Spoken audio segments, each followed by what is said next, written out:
Salut à tous et à toutes, c'est Cyril. Aujourd'hui on se retrouve pour une toute nouvelle vidéo et aujourd'hui on va parler de Moda Ozushi dans la continuité de la série des vidéos sur Moshan Tongshu que j'ai commencé. Si vous n'avez pas vu les vidéos précédentes, je vous invite à les regarder avant si ça vous intéresse. Je vous mettrai les liens dans la description et peut-être aussi dans les fiches.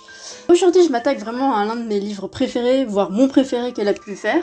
Donc je vais commencer dans une première partie par parler des infos générales, ensuite faire un résumé. Après, je vais vous parler du succès et des adaptations qu'il y a eu de ce livre.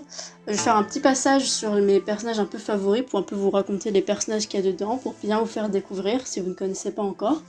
Après, je vous ferai un avis global sur tout le livre, pourquoi j'aime, etc. Après, il y aura peut-être une partie spoil, où je vais donner mon avis sur certains points qui concernent des moments de la fin, des moments clés, donc cette partie-là sera plus pour les personnes qui connaissent déjà Moda Ozushi. Donc, Moda Ozushi, qu'on appelle aussi The Founder of Diabolism, The Grand Master of Demonic Cultivation, il y a plusieurs noms selon les langues, a été écrit évidemment par Moshan Tongshu, puisque c'est un peu le but de cette série de vidéos. C'est sorti du mois d'octobre 2015 à mars 2016, et il y a eu quelques chapitres complémentaires en 2018.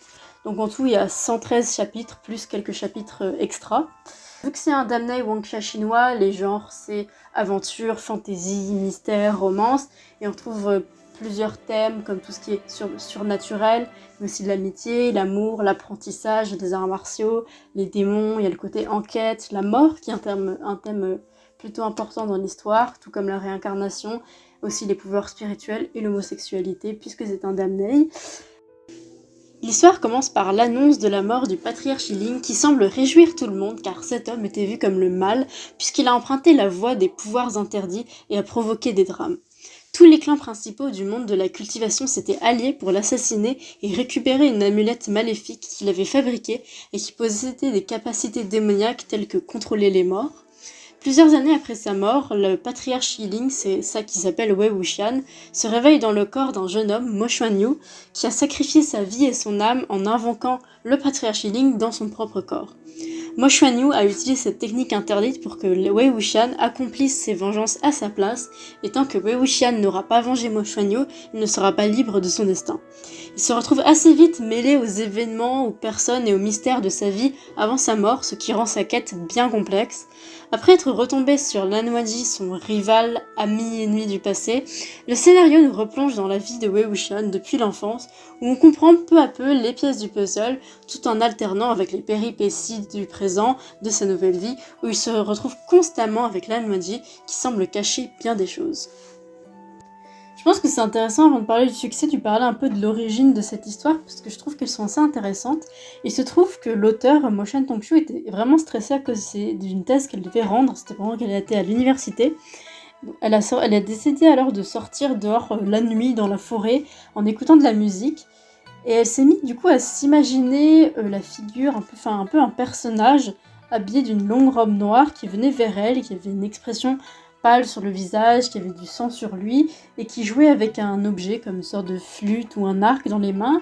Alors elle a décidé un peu de s'imaginer qu'est-ce qui aurait pu arriver à ce personnage qu'elle a pensé dans sa tête, tout simplement.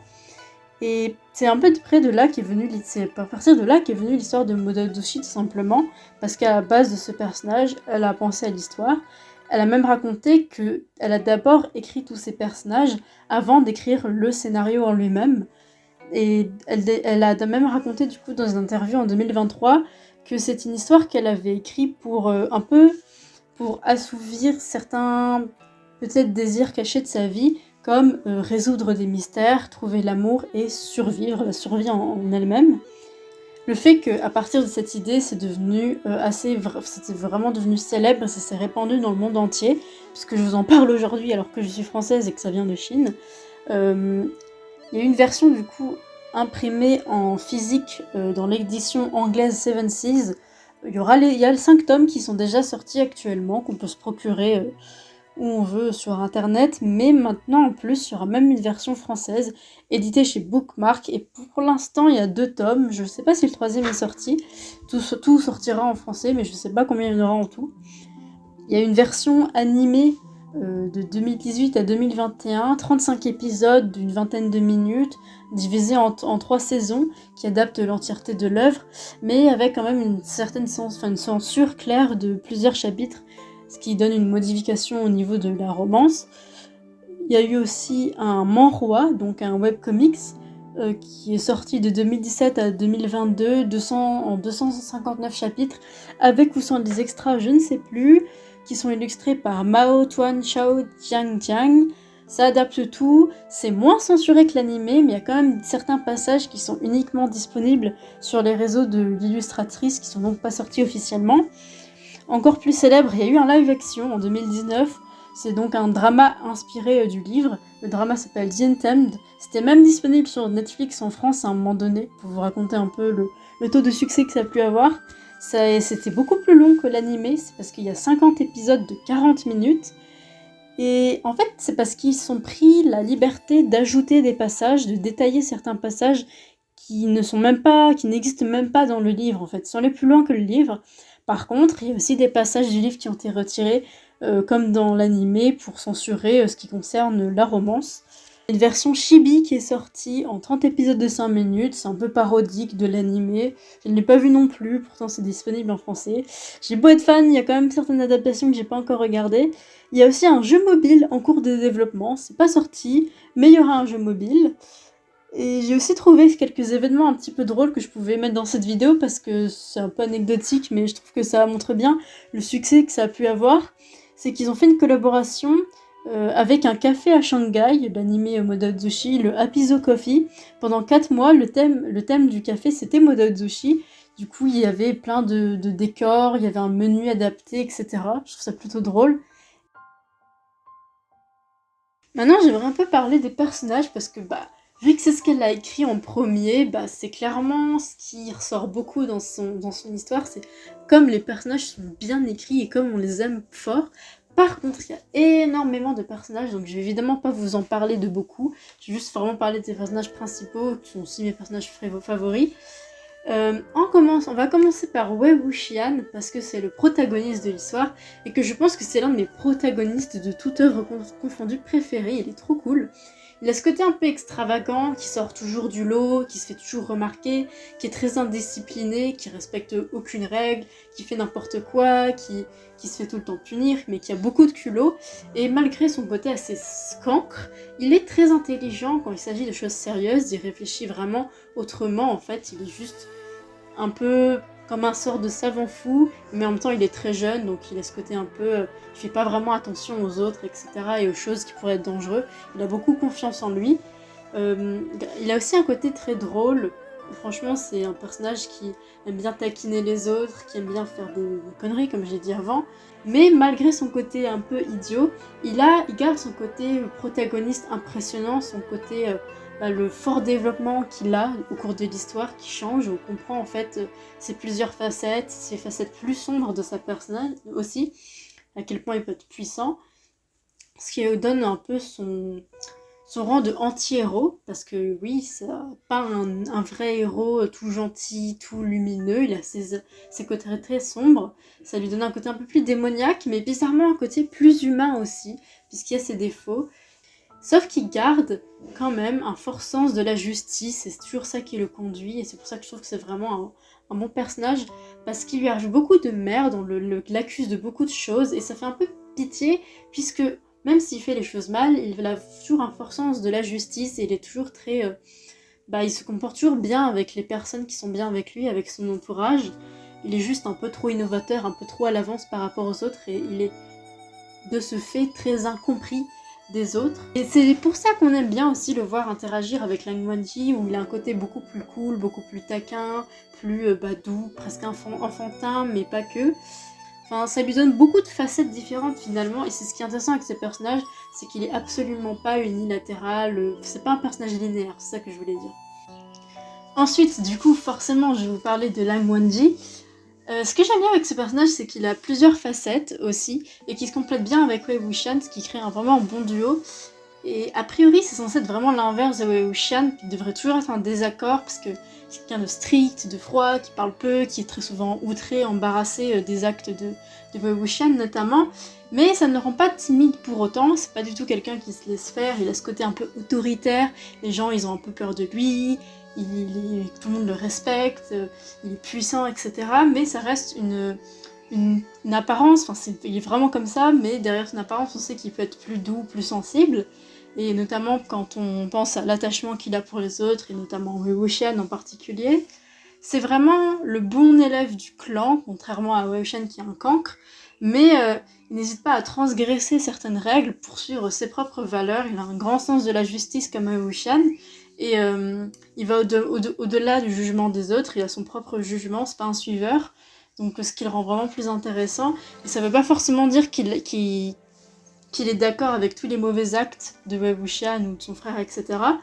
Mais voilà, si quelqu'un qu'il aime fait des choses mal ou le suit, il va pas le trahir, le laisser tomber, mais il va pas aller dans son sens non plus, à l'aveugle, et je trouve que c'est plutôt bien d'avoir un personnage qui suit ses convictions malgré tout, ça le rend vraiment respectable, et en même temps, il est très surprenant, parce que malgré qu'il ait un côté très droit, il peut transgresser des règles, transgresser un petit peu certaines choses, et ça le rend très cool. Et voilà, donc son petit côté imprévisible, audacieux, comme Wei Wuxian, fait qu'il finalement il se ressemble pas mal, donc vu que Wei Wuxian c'est un personnage génial, lui aussi il est génial, mais pourtant il est complètement à l'inverse au premier regard, donc il est très ambivalent aussi, et puis en même temps on aime bien voir derrière son cœur de pierre, sa façade froide, quand il laisse transparaître ses petites faiblesses, son petit côté adorable, vraiment il est génial. Ensuite, je suis obligée de parler de Jian Sheng parce que c'est vraiment un personnage très intéressant et qui peut paraître de temps en temps antipathique parce que voilà, il a toujours un peu une attitude énervée, en train de râler, un peu en colère contre tout le monde. Mais on le comprend beaucoup et on sait qu'au fond, il a un bon fond parce qu'en fait, il est assez frustré parce qu'il n'est pas aussi fort qu'il le voudrait, il a pas assez d'attention qu'il le devrait, on lui porte pas assez attention.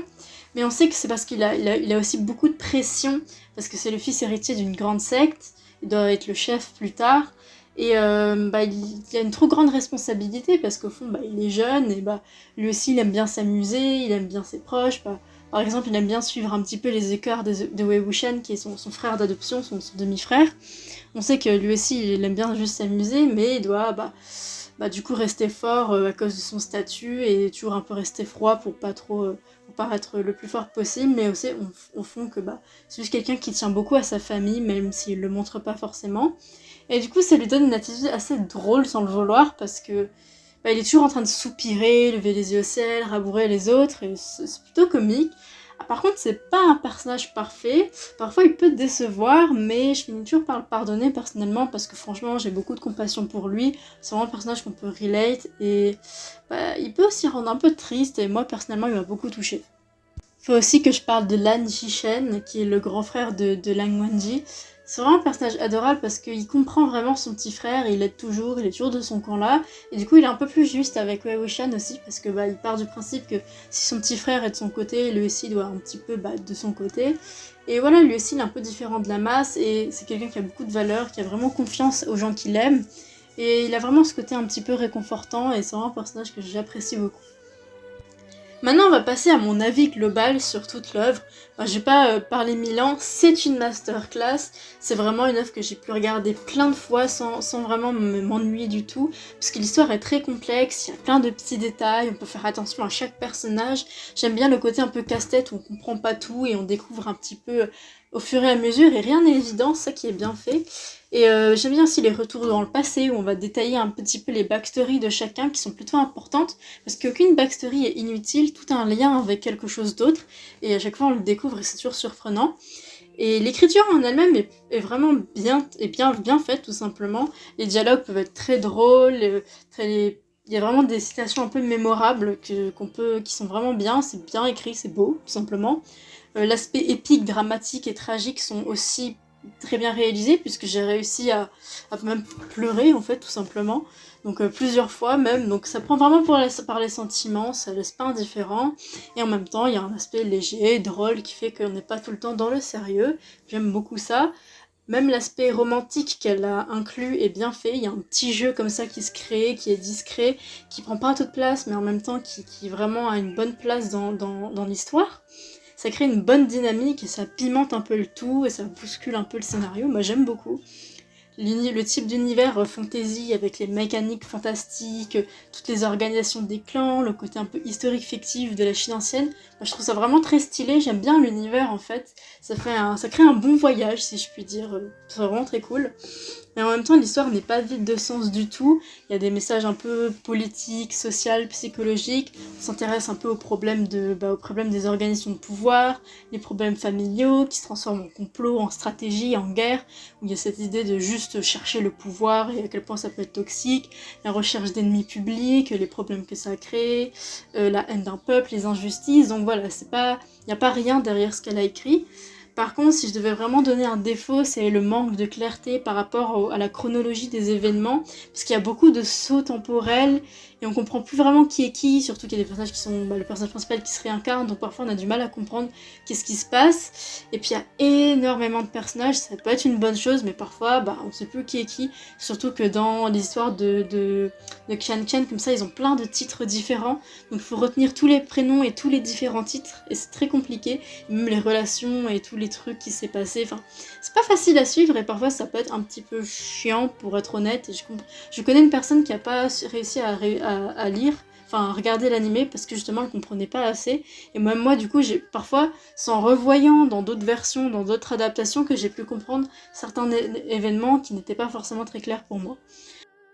Maintenant on va parler un peu des passages marquants, donc c'est la partie un peu spoil, ça va être plus pour les gens qui ont déjà vu l'œuvre et qui j'aimerais bien partager certains moments, mais il y en a tellement à parler que j'en ai juste sélectionné quelques-uns parce que je peux parler de tout, parce qu'il y a tellement de moments marquants.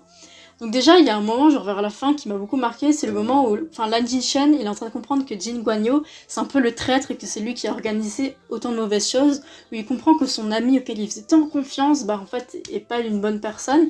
Et c'est très tragique parce qu'il veut le protéger, mais en même temps, à cause de son devoir, il doit aussi être contre lui, et qui finit par lui enfoncer une épée en lui sans faire exprès parce qu'il pensait qu'il allait le tuer et qu'en fait non. Enfin, il y a ce moment un peu tragique où il finit par tuer son ami Jin Guayo alors que c'est pas vraiment ce qu'il voulait faire, et je trouve ça vraiment horrible même le moment où Jin Guayo commence à s'avancer et à lui-même s'enfoncer dans l'épée de Lan Jishen, et je trouve ça vraiment terrible. Lan Jishen, il est terrifié, il est horrifié, et c'est un moment qui m'a mis extrêmement mal dans l'œuvre parce que waouh, c'était plein d'émotions assez sombres, et vraiment, vu que j'ai dit tout à l'heure, Lan Jishen c'est un personnage que j'adore, et ça m'a vraiment mis mal de le voir dans un tel état et de le voir en train de tuer son ami, enfin c'est vraiment tragique.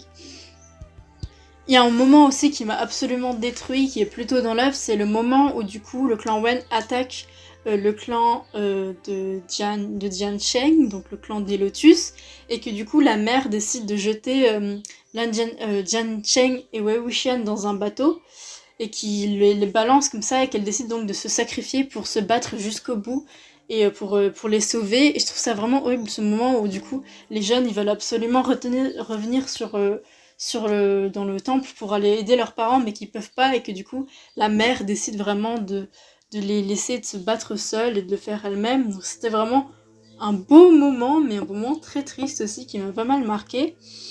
Un autre moment qui était assez marquant, c'est quand Wei Wuxian revient alors que tout le monde pensait qu'il était mort, mais dans le passé, hein, et que du coup il massacre tout le clan Wen, et c'était vraiment un moment un peu où on voit le côté sombre justement de Wei Wuxian, où il massacre tout le monde dans des morts horribles, etc. C'était en fait un peu sombre parce qu'on se rend compte que même Lan Wangji commence un peu à avoir peur pour lui, mais en même temps il y a un côté un peu satisfaisant parce que le clan Wen on les déteste, et il y a ce moment aussi où Jiancheng lui aussi est très heureux de voir tout ce gore contre le clan Wen, et du coup là ça dépend de ceux qui regardent, mais moi personnellement j'étais un peu du clan de Jiancheng en mode ouais c'est horrible mais c'est satisfaisant parce qu'on les déteste, et je trouve ça que c'est un peu intéressant parce que du coup chacun a un peu son propre avis sur ces moments là où du coup Wei Wuxian peut être parti un peu trop loin dans ce qu'il fait, et c'est des moments qui poussent un peu à réfléchir, hein. Après, dans les moments un peu plus light, un peu plus marrants et tout, il y a toutes les scènes un peu de romance Wei Wuxian, Lan Wangji. Par exemple, l'un des moments où j'ai pété mon crâne, c'est quand du coup il embrasse du coup Wei Wuxian contre l'arbre, mais que Wei Wuxian il a un bandeau sur l'œil, enfin sur les yeux, que du coup il peut pas savoir qui c'est et qu'il arrive pas à se défaire, et que du coup il comprend pas qu'il l'a embrassé, et il fait le malin après alors que en vrai ça l'a un peu fait paniquer. En fait on sait que c'est Lan Wangji qui a fait ça. C'est typiquement ce genre de moment où Lan Zhan il fait des trucs en mode ouais mais il a un de ses crans quoi. C'était vraiment un moment drôle et qui a fait péter mon crâne. J'étais obligée de vous parler de ces passages-là, mais je pourrais en parler de tellement plein d'autres, mais sa vidéo elle durerait 3 heures en fait si je fais ça. Donc voilà, on va s'arrêter là. Donc pour conclure, c'est ce que je disais juste avant, c'est que la vidéo pourrait durer 3 heures si je disais tout ce que j'avais envie de dire. Donc je vais m'arrêter là, j'ai dit que je serais concise, je vais pas m'étaler 1000 ans. Donc ça m'a vraiment fait plaisir de parler de Mode Azuchi parce que c'est vraiment une œuvre que j'adore, vraiment c'est une masterclass, je pourrais en parler tellement longtemps. Donc merci d'avoir regardé la vidéo, on se retrouve pour la prochaine fois. Je sais pas quand je vais sortir la prochaine vidéo, je suis à un rythme assez lent, je fais un peu les vidéos comme je veux quand je veux, j'ai entre guillemets des choses de prévues mais en même temps pas trop, donc comme toujours un peu, on verra bien. Mais en tout cas merci de me suivre et j'espère que vous serez là pour les prochaines vidéos. N'hésitez pas à mettre des petits commentaires si vous connaissez Mode Azuchi et si vous avez envie de discuter ou juste pour me soutenir, ça fait vraiment du bien. Et puis voilà, bye bye, à la prochaine et portez-vous bien.